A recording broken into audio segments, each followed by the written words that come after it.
तर मित्रांनो, आज आपली पहिली टेस्ट झाली मराठीची.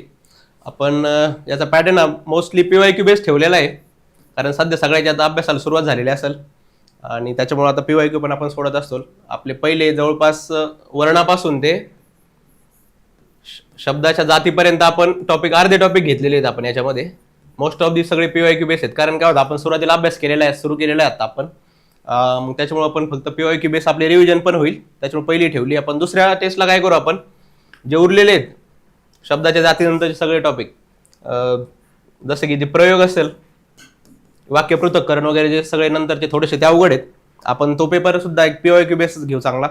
आणि त्याच्यानंतरच्या ज्या मग 4 कॉम्प्रिहेन्सिव्ह टेस्ट आहेत, त्या सगळ्या 4 टेस्ट आपण मस्त त्याच्यामध्ये थोडंसं डिफिकल्टी लेवल वाढवत जाऊ आणि म्हणजे तुमचा कॉन्फिडन्स त्यानुसार वाढेल. जर आता एक टेस्ट जर आपण अवघड ठेवली असती तर आपला अभ्यासाची सुरुवात आहे म्हणून तो जास्त अवघड वाटायला नको, कॉन्फिडन्स आपला बूस्ट व्हावा म्हणून हा PYQ बेस ठेवलेला आहे. आपण काय करू आता, याचं टेस्टचं एक्सप्लेनेशन पाहू क्वेश्चन बाय क्वेश्चन.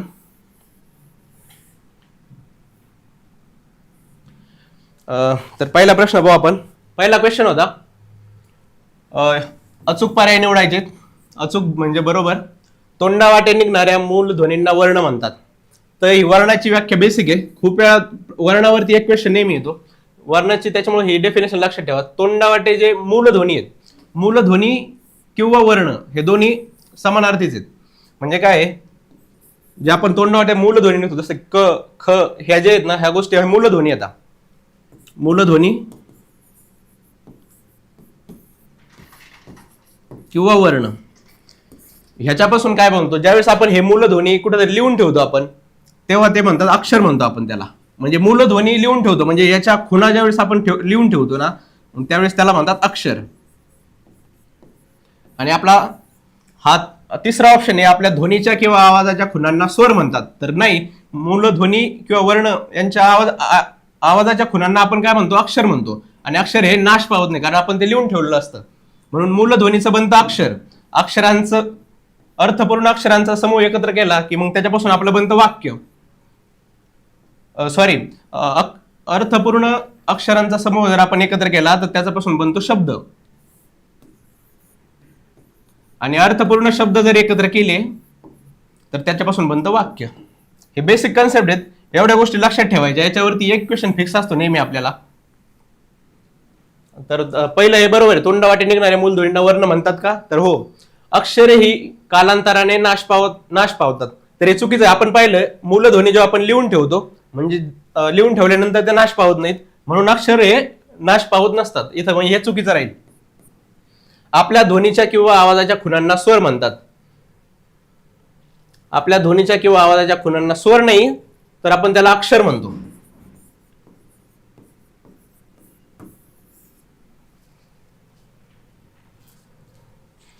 इथं दोन्ही बरोबर दिले का आपण. अक्षर हे कालांतराने नाश पावतात, आपण याला हे करून घेऊ, हे दोन्ही चूक आहेत, बरोबर आहे. ऑप्शन इथं पर्याय 3 करून घ्या, आपल्या आन्सर किंमत दिलेला असं 3 करून. आता दुसरा प्रश्न पाहू आपण. खालीलपैकी चंद्र या शब्दाला समानार्थी शब्द शोधायचा आपल्याला. तर चंद्राला समानार्थी शब्द शोधायचा आहे. आता वाक्यात आपल्या बऱ्याच वेळा क्वेश्चन विचारताना काय करते, शब्द या चंद्राला समानार्थी किंवा विरुद्धार्थी ते पाहायचं. बऱ्याच वेळा आपण विरुद्धार्थी जरी विचारलं तरी ते समानार्थीच्या घाई सोडवतो. त्याच्यामुळे पहिला आहे सोम, तर बरोबर आहे. शशांक हे सुद्धा चंद्राचंच नाव आहे. सुधाकर हे सुद्धा चंद्राचंच नाव आहे. परंतु चंडांशू हे आपण सूर्याला म्हणतात, हे सूर्याचा समानार्थी शब्द आहे, म्हणून उत्तर आपलं 4 येणार आहे याच्यामध्ये. पुढचा प्रश्न आहे, जो सर्व गोष्टी जाणतो त्यासाठी योग्य शब्द कोणता. अज्ञानी म्हणजे ज्ञान नसला म्हणजे न जाणणारा. सर्वज्ञ म्हणजे सर्व काही जाणणारा, तर हा पर्याय बरोबर आहे. अल्पज्ञ म्हणजे अल्प म्हणजे थोडे जाणणारा. आणि सामान्य हा जनरल पर्याय टाकलेला आहे आपण. तर सर्वज्ञ, जो सर्व गोष्टी जाणतो तो सर्वज्ञ. नेक्स्ट क्वेश्चन भाऊ.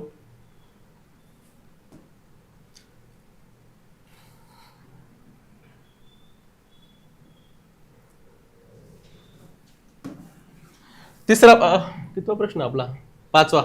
6वा प्रश्न आहे, हातात कंकण बांधणे. मागचे क्वेश्चन राहिले का आपले. ठीक आहे, हा पहिला होता नाही का. ठीक आहे.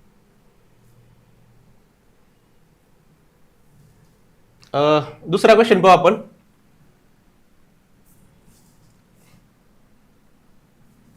दुसरा प्रश्न आहे घोडा.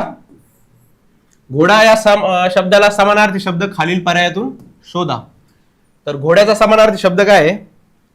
तुरंग बरोबर आहे. कुंजर, कुंजर हे कोणाला म्हणतात? कुंजर हे हत्तीला म्हणतो आपण. कुंजर म्हणजे हत्ती. शार्दूल म्हणजे सिंह. आणि मिलिंद म्हणजे भुंगा, भ्रमर किंवा आली. तर घोड्या या शब्दाला समानार्थी कोणता? तर पहिला पर्याय बरोबर आहे, तुरंग. तुरंग, तुरग, तुरंग आणि तुरंगम हे कोणाचे? घोड्याचे समानार्थी शब्द आहेत. तिसरा प्रश्न पाहू आपण.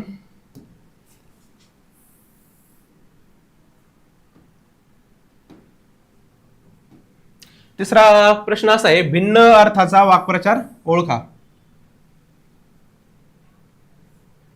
क्वेश्चन दुसऱ्या पेजवर गेला वाटतं. ठीक आहे, आपण पाहू हा तिथे सुरुवातीला. जो वेगळा अर्थाचा वाक्प्रचार आहे ना, तो आपल्याला शोधायचा आहे. पहिला काय? आकाशाचे कुऱ्हाड होणे. याचा अर्थ होतो संकट येणे. ब्रह्मांड आठवणे म्हणजे काय? खूप भीती वाटणे. म्हणजे दोन्ही वेगवेगळे आहेत. आभाळ कोसळणे याचा सुद्धा अर्थ संकट येणे असाच होतो.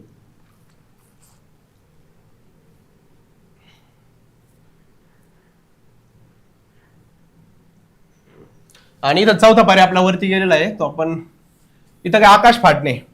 आकाश फाटणे याचा सुद्धा अर्थ सेम होतो. त्याच्यामुळे दुसरा पर्याय तो आपला वेगळा आहे, भिन्न आहे, जो आपल्या भिन्न शोधायला सांगितला होता. चौथा आपण क्वेश्चन पाहिलेला आहे. शब्द चंद्र या शब्दाला समानार्थी शब्द पाहिलेला आहे आपण. हा वेगळा आहे चंद्रांशू. त्याच्यामध्ये जो सर्व गोष्टी जाणतो तो सर्वज्ञ आपण पाहिलाय. आता पाहू हातात कंकण बांधणे. हातात कंकण बांधणे या वाक्प्रचाराचा योग्य अर्थ शोधायचा आपल्याला. तर हातात कंकण बांधणे म्हणजे काय?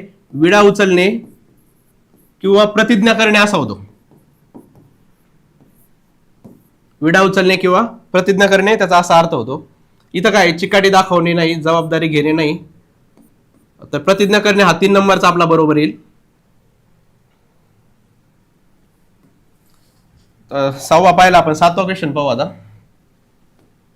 पुढील पैकी कोणते वर्ण महाप्राण नाहीत? आपल्याला नेमकं विचारलंय काय ते पाहायचंय. महाप्राण नाहीत. महाप्राण म्हणजे काय आहे? आपले जे 5 गट आहेत, क, च, ट, त आणि प. इकडं ख, ग, घ आणि ग. हे काय करायचं? हा दुसरा गट आहे, हा महाप्राणचा गट आहे. पहिला गट आहे हा अल्पप्राणचा गट आहे. हे दुसरा आणि चौथा, हे 2, हे 5 आणि हे 5 हे झाले आपले महाप्राण. बाकीचे हे 5, 10 आणि 15 हे असे झाले अल्पप्राण. आता या महाप्राणमध्ये हे 2 गट 5, हे 5 हे प्लस श, स, श, श आणि ह असे 4, म्हणजे हे 10 + 4 असे 14 टोटल महाप्राण आहेत. आणि उरलेले सगळे आपले अल्पप्राण आहेत. मग इथं विचारले आपल्याला कोणता वर्ण महाप्राण नाही, म्हणजे कोणता वर्ण अल्पप्राण आहे. तर ख महाप्राण आहे. छ ज भाऊ इथं तो महाप्राण आहे. थ टी एच येतं त्याला. इंग्लिशमध्ये ज्या शब्द अक्षरामध्ये टी एच येतं ना, एच, तर त्याला काय आपण महाप्राण म्हणतो. शक्यतो ही ट्रिक आहे आपल्या लक्षात ठेवायची. तर इथं ट हा अल्पप्राण आहे, हा पहिल्या गटात येतो. इथं हा म्हणून अल्पप्राण आहे हा. त्याच्यामुळे आपलं उत्तर काय येईल? महाप्राण नाही म्हणजे कोणता? ट आणि ड. तर पुढचा प्रश्न पाहू आता आपण. हे इथं दिलं आपण महाप्राण जे वर्ण इंग्रजीमध्ये लिहून बघितल्यास एच येतो. म्हणजे सगळं ट पाहिलं आपण, ठ पाहिलं ना. ट मध्ये टी एच येत नाही, पण ठ मध्ये टी एच येतो. जर एच आला तर तो झाला महाप्राण. आणि ते टोटल किती? 14 आहेत. तर हा पहिला गट, दुसरा, हे दोन्ही महाप्राण आहेत. पुढचा क्वेश्चन पाहू आपण 8वा.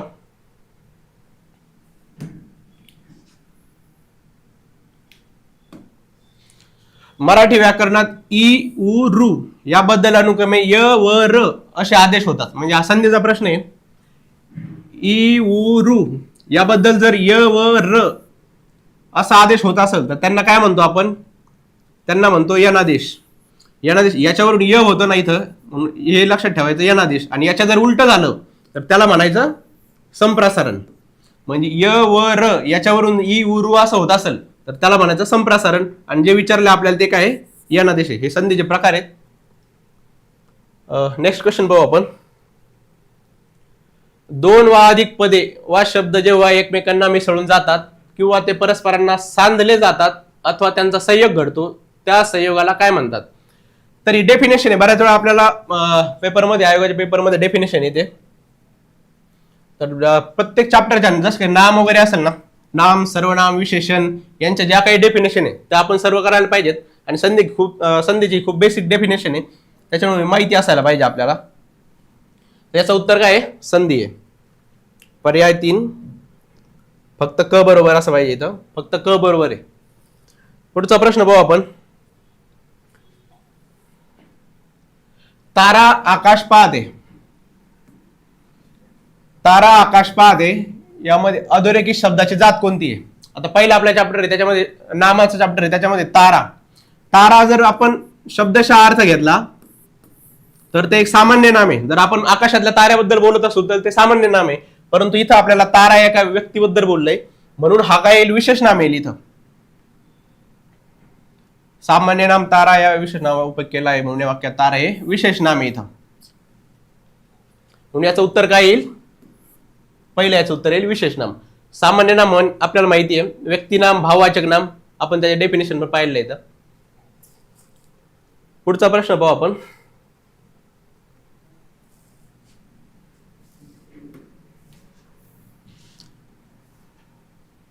नामाच्या ठिकाणी जो संख्या सुचवण्याचा धर्म आहे त्याला काय म्हणतात? ही पण आपली एक बेसिक डेफिनेशन आहे, बऱ्याच वेळा पेपरला आलेली आहे.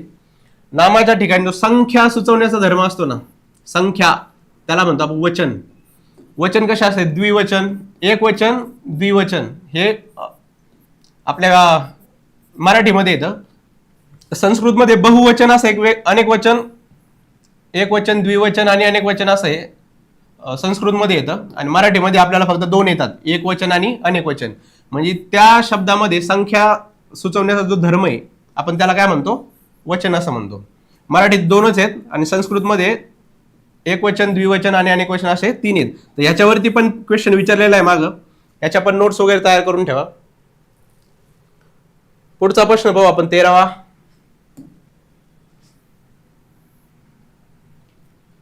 पुढील शब्दातून पंचमी विभक्ती दर्शक शब्द कोणता? आता पंचमी विभक्तीचे आपल्याला प्रत्यय माहिती असतील, ऊन आणि हून. ऊन आणि हून हे पंचमीचे 2 प्रत्यय आहेत. याच्यामध्ये ऊन आणि हून कुठे दिसतं? इथं काय? भावाला ला प्रत्यय, बहिणीचा चा प्रत्यय, मंदराशी, आणि इथं शाळेतून ऊन हून, शाळेतून तूनला ऊन हून लागला प्रत्यय, तिथं हा पंचमी होतो. याचं उत्तर काय? 13चं उत्तर 4 येईल आपलं. पंचमीचे विभक्त ऊन आणि हून. तर 14वा प्रश्न आहे आपल्याला, विभक्ती आणि त्याचा प्रत्यय असे गट ओळखायचे आपल्याला. तर पहिले दिले आपल्याला द्वितीय. प्रश्न सोडवताना काय करायचं? द्वितीय आणि चतुर्थीमध्ये आपल्याला हे होऊ शकतो कधी कधी गोंधळ. जे आपल्याला माहिती आहे ते अगोदर सोडवायचा. जोड्या लावामध्ये कधी पण काय करायचं? एकदम जो सोपा असेल तो आपण नेक्स्ट क्वेश्चन आलेला आपण तो एक पाहू. आता सोपा कोणतं? पंचमीमध्ये काय? तर ऊन होऊन येतं, त्याच्यामुळे सगळ्यात सोपं जे असेल ते पहिली जोडी ही लावून घ्यायची. इथं शोधत बसायचं नाही सहसा. इथं आपल्याला माहिती हे एकदा जोडलं ना की नंतर एकदम फिक्स माहिती आपल्याला 100% की बरोबर आहे, म्हणून आधी पंचमी जोडून घ्यायची. ती एकदा जोडली की बाकीच्या ऑटोमॅटिक मग जोडून जातात त्या. याच्यामध्ये कन्फ्युजन होणार नाही फक्त, त्याच्यामुळे पंचमीच्या अगोदर जोडून घ्यायची. त्याच्यामुळे पंचमीच्या सीचं काय येईल? 4 येते. सीचं एकाच जागेवर 4 आहे. मग याचं उत्तर किती? 3 येते. पुढचा प्रश्न पाहू आपण आता 15वा. कडा. कडा या शब्दाचं सामान्य रूप ओळखायचं आपल्याला.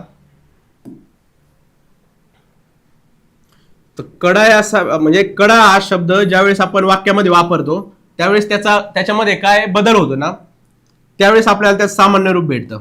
म्हणजे कड्याचं काय? कड्या होतं आपण, म्हणजे मी कड्यावरून चालत गेलो, इथं काय झालं? कड्या झालं ना, म्हणून हे त्याचं सामान्य रूप आहे. म्हणजे हे शब्द शेवटचा य वगैरे काढला की त्याचा मूळ रूपात येतो. तर हे काय? सामान्य रूप कड्या झालं. कड्याला वगैरे प्रत्यय वगैरे लागतात तर त्याच्यामुळे ते नाही आहे. तर कड्या हे याचं काय? सामान्य रूप आहे.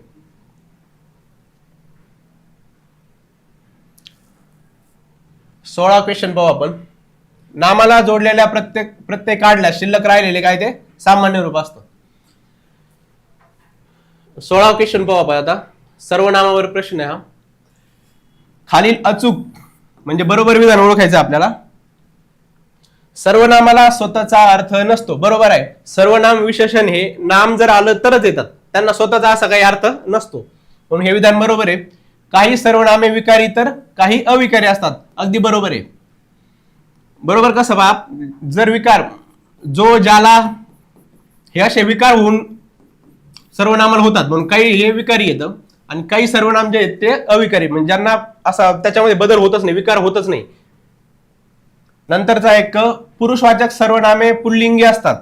तर पुरुषवाचक सर्वनामे पुल्लिंग फक्त पुल्लिंगी नसतात. जसं काय तो ती ते, आपण ते तीनही लिंगामध्ये वापरू शकतो, म्हणून पुरुषवाचक सर्वनामे फक्त पुल्लिंगी नसतात ना. तर उत्तर आपलं कोणतं? पहिलं बरोबर आहे. नेक्स्ट क्वेश्चन पाहू आपण.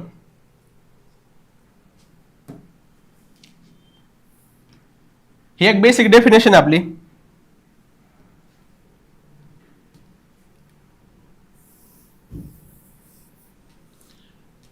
नेहमी प्रश्न येतो पहा याच्यावरती, त्याच्यामुळे हे करा. धर्मीवाचक, धर्मवाचक, विशेष नाम, सर्वनाम यापैकी नामाचा प्रकार कोणता नाही?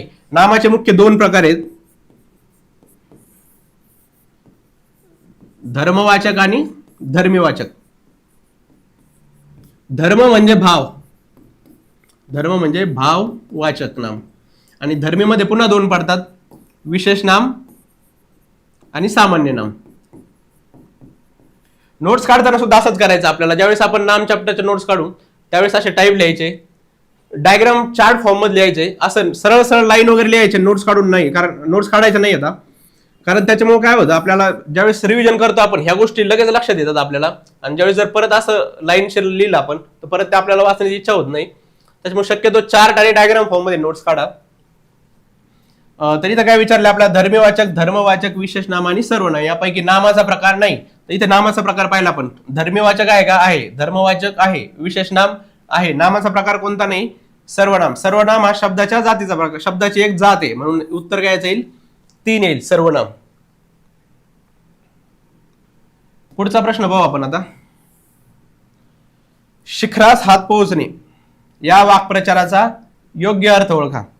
यावेळेस काय केलं आपण या पेपरमध्ये, शब्दसंग्रह आहे त्याच्यामध्ये सुद्धा अर्धे टॉपिक घेतले. वाक्प्रचार आणि म्हणी या दोन महत्वाचे आहेत. आपण त्यापैकी वाक्प्रचार आता घेतले. नेक्स्ट पेपरला आपण त्याच्यामध्ये म्हणी ऍड करणार आहे. ह्यावेळेस फक्त आपण वाक्प्रचार घेतलेले. वाक्प्रचार आणि समानार्थी, विरुद्धार्थी आणि म्हणी आपण पुढच्या पेपरला घेऊ.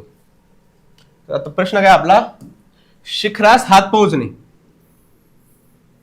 याचा योग्य अर्थ ओळखायचा. योग्य किंवा अयोग्य, चूक अचूक ह्या गोष्टी सुद्धा मराठी पेपरमध्ये खूप महत्वाच्या आहेत, त्याच्यामुळे याच्याकडे सुद्धा लक्ष देत जा. बऱ्याच वेळा आपल्याकडे सिली मिस्टेक म्हणून आपण हे इग्नोर करतो. तर काय पहिलं काय, हात लांब होणे नाही, उतावीळ होणे नाही, मनोरथ सफल होणे. जे शिखरात हात पोहोचणे म्हणजे जसं काय आपलं सिलेक्शन झालं म्हणजे आपण काय म्हणतो, माझ्या शिखरात हात पोहोचले, म्हणून मनोरथ हासिल करणे याचा दुसरा अर्थ काय आहे, शिखरास हात पोहोचणे. हात लांब होणे, उतावीळ होणे नाही. शिखरास हात लावणे हे तर नाही, हे असंच दिलेलं आहे. त्याचं उत्तर 3 आहे. शिखरास हात पोहोचणे म्हणजे सिलेक्शन होणे. जीवाला घोर लागणे या वाक्प्रचाराला विरुद्ध वाक्प्रचार ओळखायचा. आता ह्या गोष्टी पेपरमध्ये सध्या खूप, हा पॅटर्न थोडासा नवीन येतोय. जीवाला घोर लागण्याला विरुद्ध अर्थी वाक्प्रचार ओळखायचा आपल्याला. आपण घाईघाईत काय करतो, याला समानार्थी ओळखून कुठेतरी टिक करून लगेच पुढे जातो. नंतर आपल्याला पेपर झाल्यावर कळतं की त्याला विरुद्धार्थी वाक्प्रचार ओळखायचा होता. म्हणून याकडे नीट लक्ष देत जा. पहिले जीवाला घोर लागणे याचा विरुद्धार्थी ओळखायचा. आता काय, जीवाला घोर लागणे याचा अर्थ होतो काळजी वाटणे, बरं का. मग आता काळजी वाटण्याच्या विरुद्ध कोणता असेल, काळजीतून मुक्त होणे किंवा काळजी न वाटणे. तर पहिला काय आहे, जीव थोडा थोडा होणे याचा अर्थ सुद्धा होतो की काळजी वाटणे. नाही घरी नाही का, संध्याकाळी आपल्या घरी लवकर आलो नाही आपण, ताईचा जीव थोडा थोडा होतो म्हणजे काय, काळजी वाटणे. जीवाचे रान करणे, जीवाचे रान करणे याचा अर्थ वेगळा आहे. याचा खूप कष्ट करणे असा होतो, खूप कष्ट करणे असा होतो. नंतर होतो जीव टांगणीला लागणे, याचा सुद्धा अर्थ आपला काय होतो, काळजी वाटणे होतो. जीव टांगणीला लागला आपण म्हणतो ना.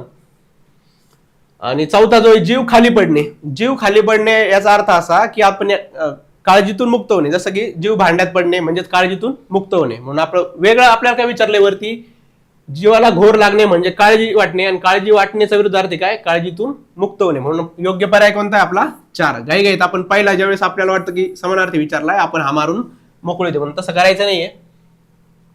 क्वेश्चन पूर्ण वाचायचा आहे. नेक्स्ट क्वेश्चन पाहू आपण.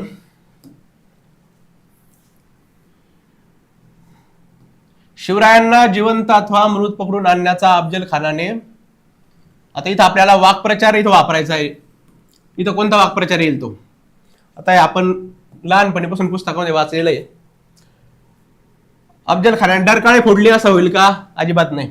नंतर विडा उचलणे, अगदी बरोबर आहे. आपण याच्या आधी पण पाहिलं होतं प्रतिज्ञा किंवा विडा उचलणे, म्हणून विडा उचलणे इथं योग्य बरोबर बसल. त्याच्यामुळे आपलं उत्तर किती, 2 आहे. आता पुढचा प्रश्न आहे 21 नंबरचा. चरपट पंजरी लावणे या वाक्प्रचाराला समानार्थी, परत इथं पाहायचं बरं का, समानार्थी विचारलाय की विरुद्धार्थी विचारला. इथं घोळ नाही करायचा, नाही तर हातचा मार्ग जातो, आपण त्याला सिली मिस्टेक म्हणतो. चरपट पंजरी लावणे याचा अर्थ होतो वायफळ बडबड. वायफळ बडबड करणे, मग याच्यामध्ये शोधा कोणता आहे.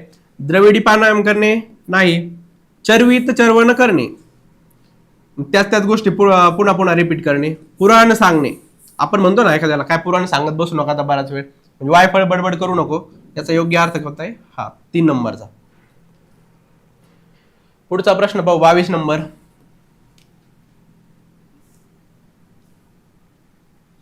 ज्याच्या हाती ससा तो पारधी यामध्ये आलेली सर्वनामे कोणत्या प्रकारची आहेत. तर आपण पाहतो सर्वनामाचे प्रकार पाहिले असतील, त्याचा बी नोट्स करताना काय करायचं, आपण जसं नामाचं पाहिलंय सेम त्या प्रकारे काय करायचं, सर्वनाम सुद्धा करायचं, जेणेकरून आपल्या नोट्स छोट्या बनतील आणि रिव्हिजनला चांगलं जाईल. सर्वनाम असं घ्यायचं, त्याचे जे काही प्रकार असतील ते इथं लिहायचं, आणि त्याच्याबद्दल काही छोटे असेल ना काही गोष्टी, तर इथं अशा लिहून ठेवायच्या. म्हणजे एक माइंड मॅप प्रमाणे असे नोट्स काढायचे, त्याच्यामुळे रिव्हिजन पण चांगली होईल आपली. आता इथं काय, ज्याच्या हाती ससा तो पारधी यामध्ये आलेले सर्वनामे कोणत्या प्रकारचे आहेत, तर आपल्याला सर्वनामाचे प्रकार ओळखायचे आहेत. आता इथं काय सर्वनाम पहिले आपल्याला पाहिजे कोणते, जोचं काय होतो ज्याच्या, आणि इथं तो आलाय, म्हणजे हे 2 ज्यावेळेस येतात ना जो तो, त्यावेळेस आपण त्याला संबंधी सर्वनाम आणि दर्शक सर्वनाम म्हणतो. तो हा जो आहे ना, म्हणजे दर्शक सर्वनाम आहे तो आणि हा, आणि जो आहे जो कधी पण आला ना सुरुवातीला, हे दोन्ही, हा जो सुरुवातीलाच येतो आणि तो हा नंतर येत असतो. ज्यावेळेस जोडीने येतात आपण त्याला मग याला संबंधी म्हणतो आणि याला दर्शक सर्वनाम असं म्हणतो. कधी कधी आता हे जोडीने विचारलेत, पण कधी कधी हे वेगळे पण विचारू शकतात की यातला मग दर्शक कोणता आहे, संबंधी कोणता आहे. पहिला जो असतो संबंधी असतो, जो असतो तो संबंधी आणि तो असतो तो दर्शक. हे लक्षात ठेवायचं आहे. इथं स्पष्टीकरण पण दिलेलं आहे, नंतर तुम्ही पाहून घ्या आपल्या डिस्क्रिप्शन मध्ये. पुढचा क्वेश्चन पाहू आपण.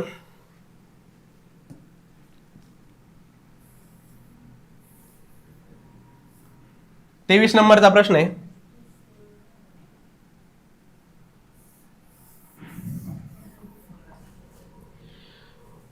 विशेषणाची माहिती देणारा व विशेषणाचे गुण सांगणारा विकारी शब्द म्हणजे. इथं काय विचारलं, विशेषणाची माहिती देणारा, आपण माहिती देणारा काय म्हणतो, विशेषण असते. ही विशेषणाची एक डेफिनेशन. आपण याच्यामध्ये प्रत्येक ज्या बेसिक नामाच्या जाती सगळ्या आहेत ना, शब्दाच्या जाती, त्याच्या आपण डेफिनेशन घेतलेल्या आहेत, कारण बऱ्याच वेळा क्वेश्चन मध्ये विचारलेल्या आहेत, आणि पुन्हा एकदा रिव्हिजन व्हावी यासाठी आपण प्रत्येकाचे डेफिनेशन दिलेले आहेत, नोट्स मध्ये त्या लिहून ठेवा. याचं काय आहे तर विशेष नाम येणार नाहीये. विशेषाची माहिती, चांगला मुलगा हा विशेष आहे, आणि ह्याची माहिती हा चांगला हा शब्द देतोय, तर ह्या चांगला काय असं विचारले आपल्याला. आणि विकारी शब्द, अव्यय म्हणजे अविकारी, जिथं जिथं अव्यय नाव येईल तो अविकारी असतो. बाकीचे नाम, सर्वनाम, विशेषण आणि क्रियापद हे 4 असतात ते विकारी असतात. म्हणून याची डेफिनेशन लक्षात ठेवा. विशेषाची माहिती देणारा, विशेषणाचे गुण सांगणारा, हा चांगला काय, म्हणजे ज्यावेळी डेफिनेशन विचारेल ना कुठं पण एक्झाम मध्ये, त्यावेळेस आपण एक उदाहरण आठवायचंय आणि त्या उदाहरणाबरोबर आपल्याला उत्तर ते क्लिक होईल. म्हणून याची माहिती सांगणारा हा काय आहे तर हा विशेषण आहे. म्हणजे याचं उत्तर काय झालं, 3 नंबर विशेषण. पुढचा प्रश्न पाहू आपण. नेक्स्ट पेजवर गेला तो. संख्या विशेषण आणि त्यांच्या उदाहरणाच्या जोड्या लावायच्या आहे. पुढच्या पेजवर पाहू आपण ते.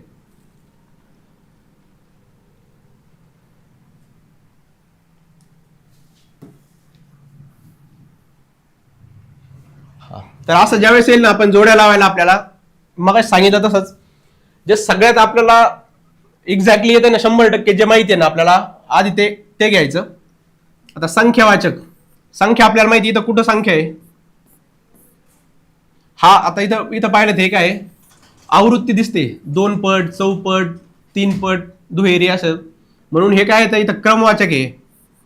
हे क्रमवाचक आहे 2 3 5 7 हे काय झालं संख्यावाचक झालं आपलं. म्हणजे किती इथं संख्या दिली ना 2 3 5 आणि 7 हे झालं संख्यावाचक. आता इथं गेलं थोडा फार सर्व किंवा इतर आता एक्झॅक्टली आपल्याला इथं कळतंय किती संख्या आहे काय काहीच नाही कळत आपल्याला म्हणजे ते अनिश्चित आहे. हा काय झाला अनिश्चित क्रियाविशेषण. नंतर पहिला 5वा 10वा आणि 100वा म्हणजे आपण क्रम लिहितो ना हा पहिला आला दुसरा आला तिसरा आला चौथा आला मग हा क्रम झाला म्हणून ह्या काय आहे आपलं क्रमवाचक आहे. पुढचा प्रश्न पाहू आपण.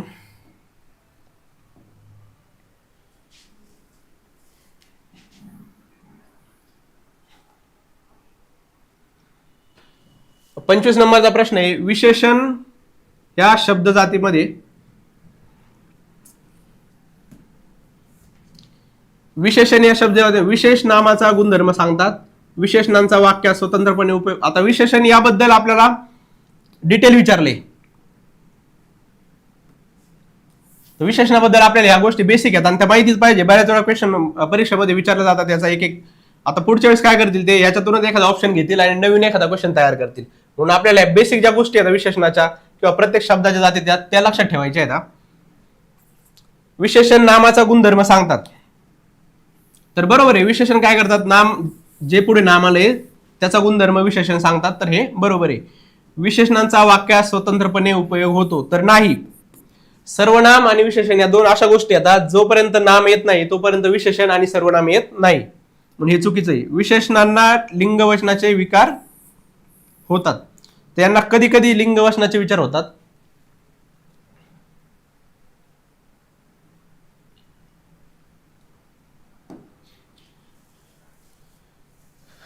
चौथा ऑप्शन आहे आपला सर्व विशेषणे विकारी. सर्व विशेषणे विकारी असतात का नाही सर्व विशेषणे विकारी नाही. काही विशेषणे अविकारी तर काही विशेषणे हे विकारी असतात म्हणून हे 4 नंबरचं ड सुद्धा चुकीचं आहे. म्हणजे आपलं फक्त अ आणि क बरोबर होतं 2 नंबरचा पर्याय चुकीचा दुसरं पण चुकीचं होतं. म्हणजे अ आणि क म्हणजे इथं कोणतं आहे अ आणि क हे बरोबर आहे फक्त. आता इथं आपण डिटेल एक्सप्लेनेशन घेतोय पण ज्यावेळेस पेपरमध्ये सॉल्व्ह करून आपण जर आपल्याला कळलं ना की पहिलं बरोबर आहे तर आपण ऑप्शन मध्ये जायचं पहिलं कुठं बरोबर आहे तर सगळीकडे पहिलं असेल नंतर क बरोबर आहे तर फक्त इथं डायरेक्ट इथं येऊन जायचं. म्हणजे इलिमिनेशन मेथड वापरून आपण टाइम आपला वाचू शकतो. त्या गोष्टी पेपरमध्ये करायच्यात. आपण इथं डिटेल घेतोय थोडं तर याच्यापैकी इथं परत अचूक विचारलंय ना अ आणि क आपलं बरोबर होतं हे ड चुकीचं आहे आणि ब एक चुकीचं आहे. त्याचं उत्तर आहे आपलं इथं अ आणि क कुठं 3 नंबरला आहे. तर ही डिटेल माहिती दिली आपण थोडंसं एक्सप्लेनेशन दिलंय ते वाचून घ्या. विशेषण म्हणजे काय लिंग वचन विभक्ती विकार होतात परंतु आकारांत विशेषणात विकार फक्त आकारांत होतो. आकारांमध्ये होतो जसं चांगला चांगली चांगले आकारांत हे विकारी असतात.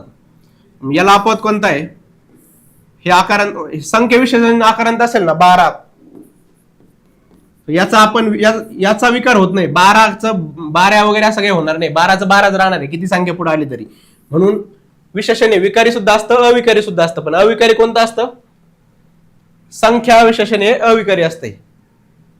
पुढे काय विशेषणाचा स्वतंत्रपणे उपयोग होत नाही. बरोबर विशेषणाचा स्वतंत्रपणे उपयोग होत नाही हे वाक्यात दिलं होतं विशेषणाचा स्वतंत्रपणे उपयोग होतो पण ते चुकीचं आहे. पुढचा प्रश्न पाहू आपण 26 नंबरचा.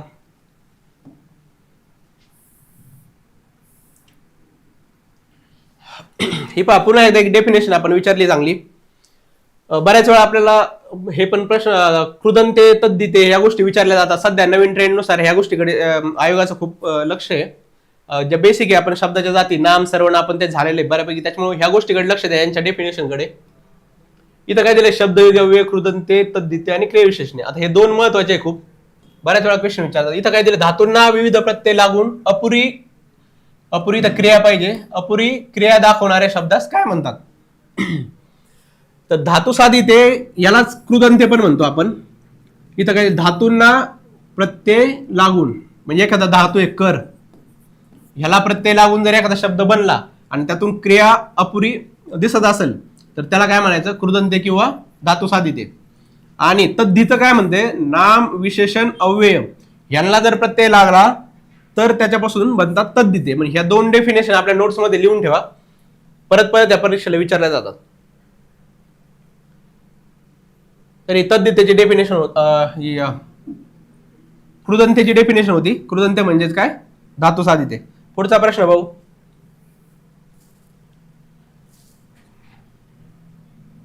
काही पुढल्या पेजवर गेलं आपलं.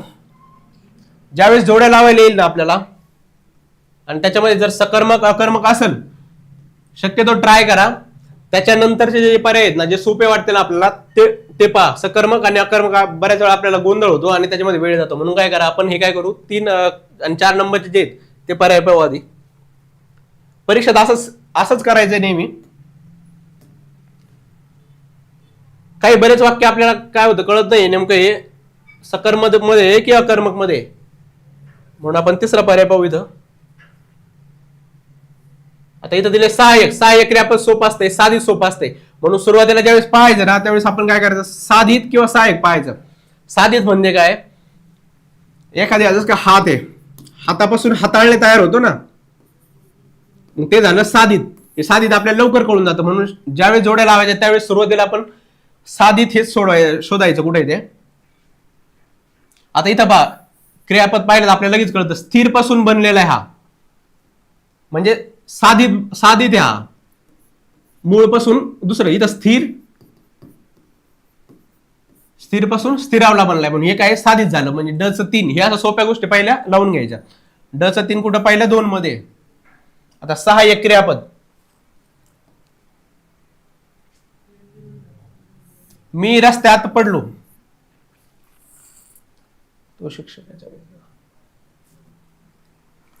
आता आपण सहाय्यक पाहू. इथं क्रीडांगणावर मुले खेळू लागली. आता सहाय्यक क्रियापदाचे ना काही गोष्टी आहे, नाही, लागली, पाहिजे, हे जे आहेत ना ते पाठ करून ठेवा. त्याच्यामध्ये आपल्याला लागली वगैरे आलं ना की लगेच आपल्याला कळतं की ते सहाय्यक क्रियापद आहे. आता आपण ते सकर्मक अकर्मक पाहू थोडं.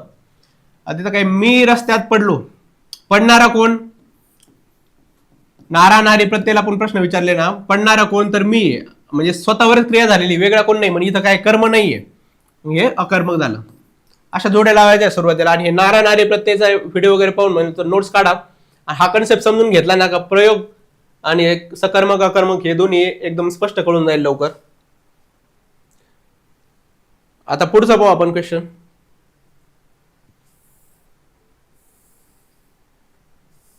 वाक्प्रचार आहे आपला. हात तोकडे पडणे.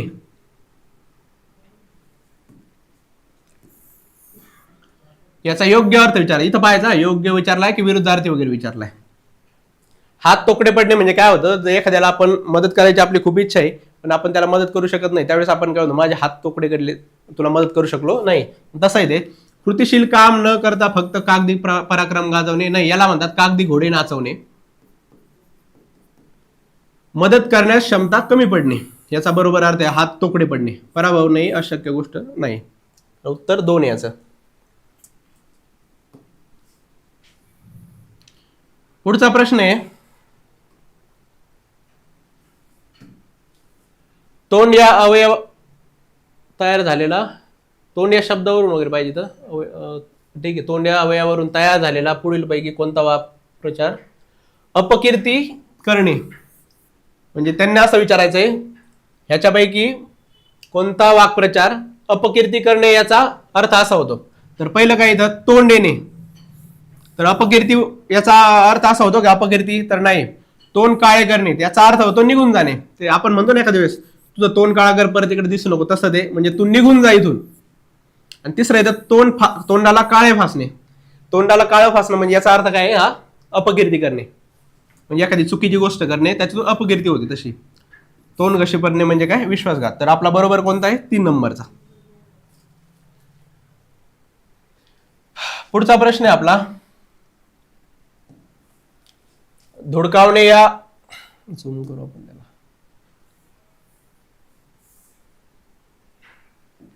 पुन्हा एकदा इथं वाक्प्रचार विचारला आहे, धुडकावणे. धुडकावणे या हा अर्थ कोणत्या वाक्प्रचारातून व्यक्त होतो. आता धुडकावणे आपण पाहू. पाय मल्ली करणे, धुडकावणे म्हणजे काय, एखादी गोष्ट अस्वीकार करणे. इथं काय पायमल्ली करणे, म्हणजे याचं काय एखाद्या नियमाची आपण पायमल्ली करतो ना, त्यालाच कसं धुडकावणे आपण म्हणू शकतो. दुसरं का पाहू आता, पान उतारा करणे, तर पान उतारा करणे हे इथं अपमान करणे होतं, त्याच्यामुळे हे येणार नाही. पाणी पाजणे, धूळ चारणे पण नाही. पायमल्ली त्याचा येऊ शकेल, जसं की आपण नियमांची पायमल्ली करू नका असं आपण वाचतो ना, म्हणून धुडकावण्याचा अर्थ काय, नियमांची पायमल्ली करणे. पुढचा 31 नंबरचा प्रश्न आहे.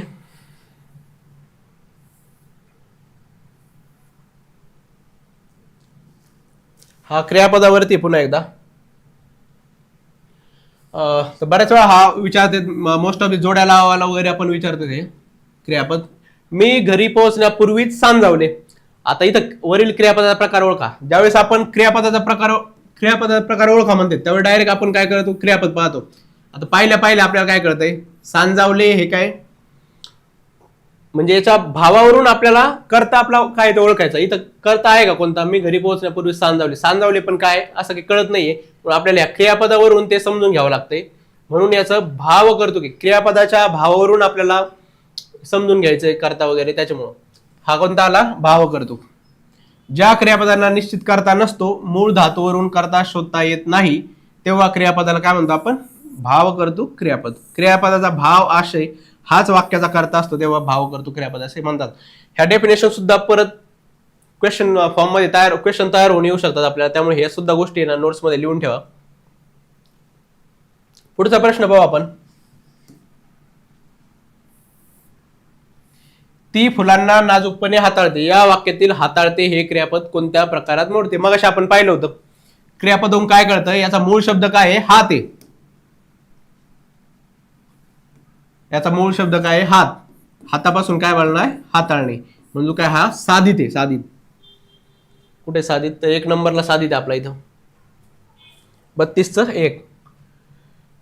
पुढचा प्रश्न आहे, इथं दिले पहा डिटेल एक्सप्लेनेशन, आपण ते पाहून घ्या. खूप बेसिक प्रश्न आहे. आपण बऱ्याच वेळा खूप अभ्यास झाल्याच्या नंतर आपल्याला लक्षात येत नाही इथं काय विचारलंय. काळाचे मुख्य प्रकार विचारलेत आपल्याला. आपण काळाचे बरेच बाकीच्या वेळेस सगळा अभ्यास झाला का आपल्याला लक्षात येत नाही काळाचे आपलं इथं काय विचारलंय. मुख्य विचारलंय म्हणून. मुख्य कोणते, भूतकाळ, वर्तमान काळ आणि भविष्यकाळ. नंतर जे पडणारे प्रकार आहेत ते याचे प्रकार पडणार आहेत, म्हणून ते मुख्य हा शब्द खूप महत्वाचा आहे. याच्यात सिली मिस्टेक होऊ द्यायची नाहीये. मुख्य 3 प्रकार आहेत, बाकी मग प्रत्येकाचे वेगळे प्रकार पडतात.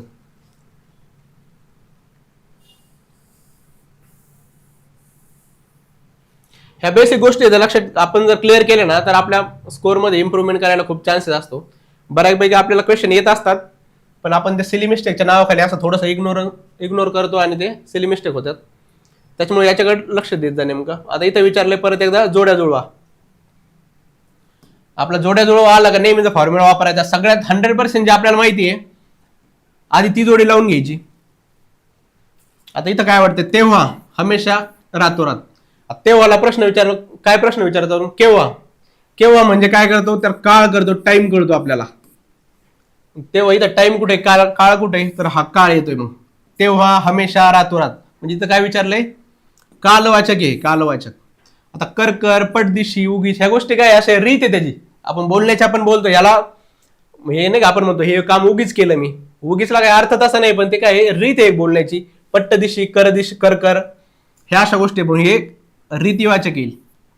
त्याच्यानंतर समोरून, तिकडून, जवळ. आता एक बघितलं आपल्याकडे, समोरून, कुठून, तर समोरून, कुठून, मग स्थळवाचक येते. ते कुठे, स्थळ, म्हणून काय स्थळवाचक.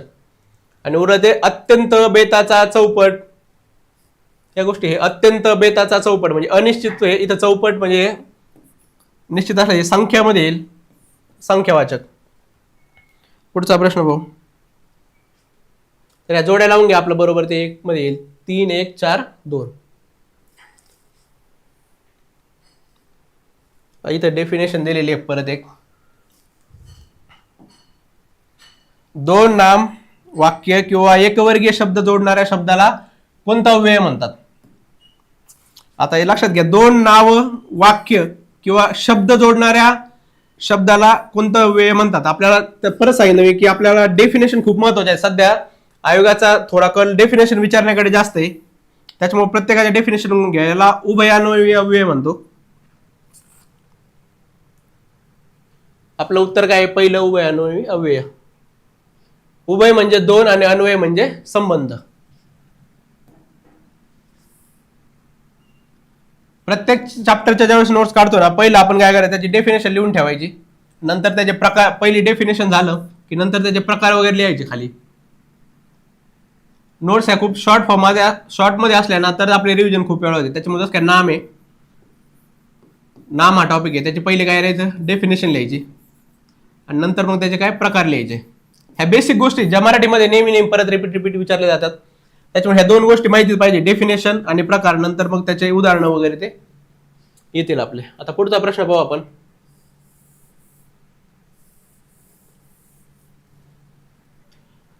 38 नंबर. खालील वाक्यातील उभयान्वयी अव्यय कोणते? तो गैरहजर राहिला यास्तव त्याची निवड झाली. इथं दोन वाक्य जोडलेले आहेत. तो गैरहजर राहिला हे एक वाक्य झालं, त्याची निवड झाली नाही हे एक वाक्य झालं. ह्या दोन्ही वाक्याला कोणत्याने जोडलंय? तर यास्तव या उभयान्वयी अव्ययाने जोडलंय, म्हणून हे कोणतं? आपलं उत्तर एक येईल. आणि त्याच्यामध्ये उभयान्वयी मध्ये पण कोणतं आहे? परिणामबोधक आहे. परिणामबोधक मध्ये काय येतं? म्हणून, यास्तव, सबब, तस्मात, अतएव. आता हे पण परीक्षेला विचारलंय, तस्मात आणि अतएव डायरेक्ट शब्द दिलेले आहेत आणि याच्यावरून विचारलंय हे सांगा हे कोणत्या अव्ययाचं उदाहरण आहे. त्याच्यामुळे ते काय परिणामबोधक मध्ये येईल. त्याच्यामुळे हे पण गोष्टी लक्षात ठेवा, नोट्स मध्ये असू द्या. पुढचा प्रश्न पाहू आपण. केवळ प्रयोगी अव्यय. दोन वाक्य जोडण्याचे काम करतात. दोन वाक्य जोडतात का? तर नाही. दोन वाक्य जोडणारे किंवा शब्द काय आहे? उभयान्वयी. नंतर आपल्या उत्कट भावना व्यक्त करतात. अगदी बरोबर आहे, केवळ प्रयोगी हे काय आपल्यातल्या उत्कट भावना व्यक्त करतात, जसं की शाब्बास. नंतर केवळ प्रयोगी अव्यय विकारी असतात. नाही, पहिल्यांदा सांगितलंय अव्ययाचा अर्थ होतो अविकारी. म्हणजे जिथं जिथं अव्यय आलं त्याचा अर्थ असा काय होतो? अविकारी. मग हे विकारी आले हे चुकीचं आहे. शब्दाचा वाक्याशी असलेला संबंध दर्शवतात. तर नाही, हे वाक्यामध्ये स्वतंत्र येतात, याचा वाक्याशी काही संबंध नसतो, त्याच्यामुळं कुठलाही संबंध दर्शवत नाहीत. केवळ प्रयोगी अव्यय स्वतंत्र येत असतात. ते फक्त भावना व्यक्त करण्यासाठी वाक्यामध्ये येतात, त्याचा काही डायरेक्ट संबंध नसतो. ह्या बेसिक डेफिनेशन सुद्धा त्याच्या लक्षात ठेवा. खाली आता त्याचा थोडं डिटेल एक्सप्लेनेशन दिलेलं आहे आपण.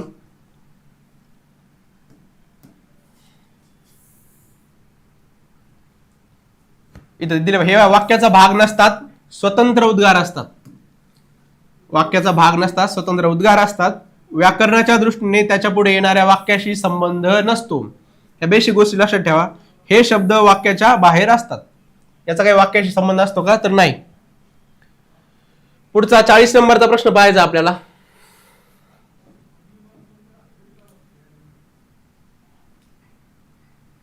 शाब्बास. शाब्बास हे खालीलपैकी कोणते अव्यय आहे? आताच आपण पाहिलं केवळ प्रयोगी अव्यय शाब्बास आहे, म्हणजे ते भावना व्यक्त करण्यासाठी येतात, ते वाक्यामध्ये दुसरं काही काम करत नाहीत. केवळ प्रयोगी अव्यय.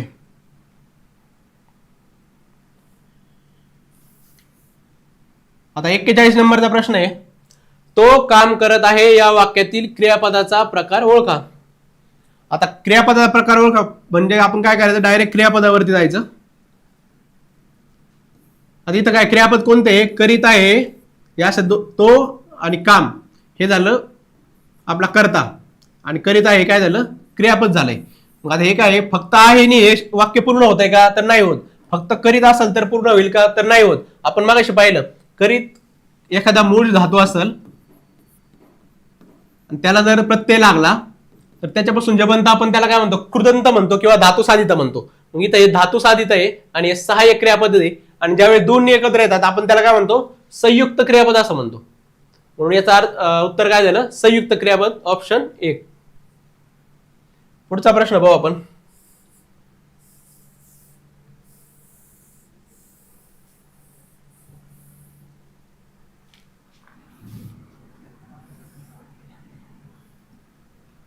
योग्य जोडे जुळवायचे आपल्याला परत.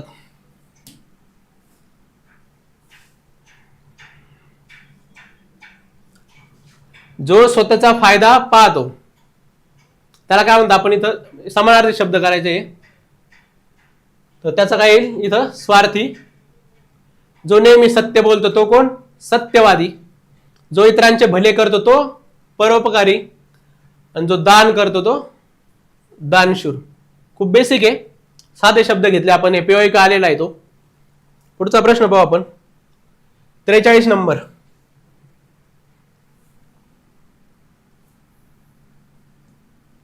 खालीलपैकी वाक्प्रचाराची एक जोडी विसंगत आहे ती कोणती? आता आपल्याला इथे वाक्प्रचार दिलेत, त्या समोर अर्थ दिलाय, दोन्हीचा असं कोणती जोडी विसंगत आहे आपल्याला ते ओळखायचंय. कच्छपी लागणे म्हणजे नादी लागणे, अगदी बरोबर आहे. मिशांना तूप लावणे म्हणजे उगीच नखरा दाखवणे, त्याच्यावरून कळून येतं आपल्याला की हा बरोबर आहे ते पण.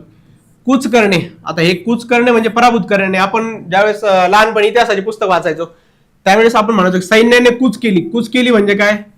पराभूत करणे होत आहे का? अजिबात नाही. कूच करणे याचा अर्थ होतो चढाई करणे होतो. त्याच्यामुळे हे चुकीचं आहे इथलं. घोडं मारणे म्हणजे नुकसान करणे, बरोबर. आपण म्हणतो मी तुझं काय घोडं मारलं काय, तर मी तुझं काय नुकसान केलंय का? तर नाही. मग त्याच्यामुळे 3 हा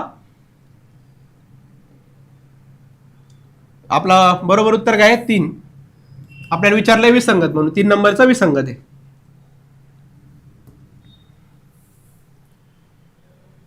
44 नंबरचा प्रश्न आहे आपला. पट वसन अंबर. पट वसन अंबर हे शब्द कोणत्या शब्दाचे समानार्थी शब्द आहेत? तर पट म्हणजे वसन म्हणजे काय? अंबर आपल्याला माहिती आहे. नभ म्हणजे आकाश, मेघ म्हणजे ढग, आणि पोपट याला काय राघू वगैरे अशा समानार्थी शब्द आहे. म्हणजे याचं आपलं काय उत्तर? कपडा, असं उत्तर आपलं बरोबर आहे. पुढचा प्रश्न आहे शेवटचा. थर्ड या शब्दाला समानार्थी योग्य पर्याय निवडायचा आहे. थर्ड याचा समानार्थी शब्द शोधायचा आपल्याला. तर गार, थंड, थडी की शीतल. आता इथं आपल्याला पाहिल्यावर लक्षात येतं गार थंड एकच वाटतंय आणि शीतल सुद्धा याच्याच मोडतोय. इथं थडी, आता थर्ड म्हणजे काय आहे? किनारा, काठ म्हणतो आपण. थर्ड म्हणजे किनारा किंवा काठ असा अर्थ होतो. ते गाणं आहे ना, झुमकेवाली पोर नदी थडीनं चालली, तर थड याचा अर्थ होतो काठ. म्हणून गार, थंड आणि शीतल यांचा अर्थ एक होतो. तर थडी हा वेगळा आहे, म्हणजे थडी म्हणजे थर्ड. तर तसे आपण आता हे 45 क्वेश्चन पाहिले इथं. हा खूप आपण बेसिक PYQ मधून आपण टाकलेले आहे क्वेश्चन सगळे, कारण आपली तयारी चालू असेल, आता सुरुवात केला असेल अभ्यास, सगळं आपला सिलेबस संपलेला पण नसेल, आपल्याला थोडा कॉन्फिडन्स यायला पाहिजे, म्हणून आपण हे सगळं PYQ मधून टाकलेलं आहे. याच्यात शक्यतो 40+ मार्क यायलाच पाहिजे, कारण टोटल क्वेश्चन आहे ना सिलेबसला बेस्ट आहे सगळे. थोडंफार चेंजेस वगैरे करून आपण ते घेतलेले आहेत, त्याच्यामुळं 40+ मार्क यायला काहीच हरकत नाही. याला आपण पुढच्या टेस्टला आता काय करू, जे उरलेले आहेत ना शब्दाच्या जाती आपण कंप्लीट केल्या, त्याच्यानंतर जे उरलेले आहेत आपण ते आपण घेऊ, जे प्रयोगापासून जे पुढचे जे आहेत ते. अर्धा सिलेबस आता घेतला, अर्धा सिलेबस आपण नेक्स्ट त्याच्यामध्ये घेऊ. त्याला सुद्धा आपण काय करू, एक PYQ बेस ठेवू, त्याला PYQचा टच ठेवू, त्याच्यावरती रेफरन्स म्हणून PYQ धरू आपण. कारण काय होईल, आपल्याला थोडा कॉन्फिडन्स पण येईल आणि आपला अभ्यासाला PYQ याच्यामध्ये कव्हर होतील आणि अभ्यासाला पण आपल्याला थोडा अजून अभ्यास करायला आपल्याला कॉन्फिडन्स वाढेल. म्हणून आता हे 45 प्रश्न झालेत, तर आता नेक्स्ट टेस्टमध्ये आपण पाहू. बस.